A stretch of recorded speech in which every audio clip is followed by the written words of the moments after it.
नमस्कार। हामी चाहिँ धनगढीदेखि काठमाडौँ र काठमाडौँदेखि धनगढी जाने राजगद्दी एक्सप्रेसका चालकहरू।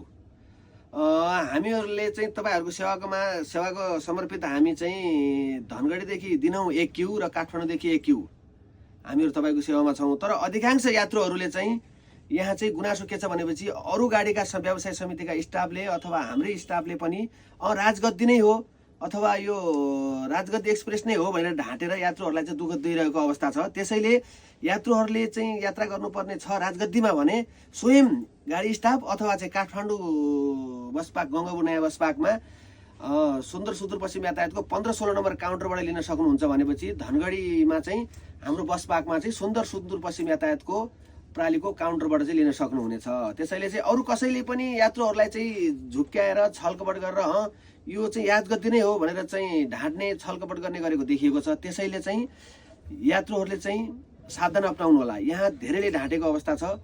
स्वयं गाडीसँग भेटेर स्वयं गाडी हेरेर स्वयं समन्वय गरेर बल्ल टिकट लिनु होला यहाँ। त्यसैले चाहिँ सबै यात्रुहरूसँग म अनुरोध गर्न चाहन्छु कि स्वयं गाडी देखेर र गाडी हेरेर मात्रै टिकट लिनु होला। धन्यवाद।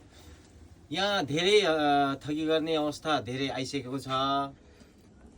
त्यसले गर्दाखेरि हामी गाडी राजगद्दीका चालकहरू धेरै दुखित छौँ अहिले।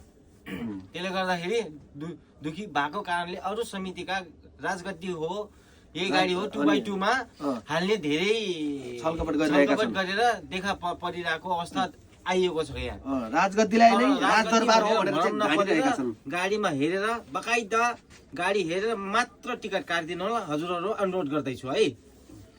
त्यसै गरी हजुरहरूले यति कन्ट्याक्ट नम्बर पाउनु भएन र स्वयं आएर टिकट लिनुहुन्छ भने गाडी हेर्नु होला, सिट हेर्नु होला, बल्ल मात्रै स्टाफसँग समन्वय गरेर स्टाफको कन्ट्याक्ट नम्बर लिएर आफ्नो सिट सुरक्षा गरी टिकट लिनु होला। धन्यवाद। हस्, धन्यवाद सर।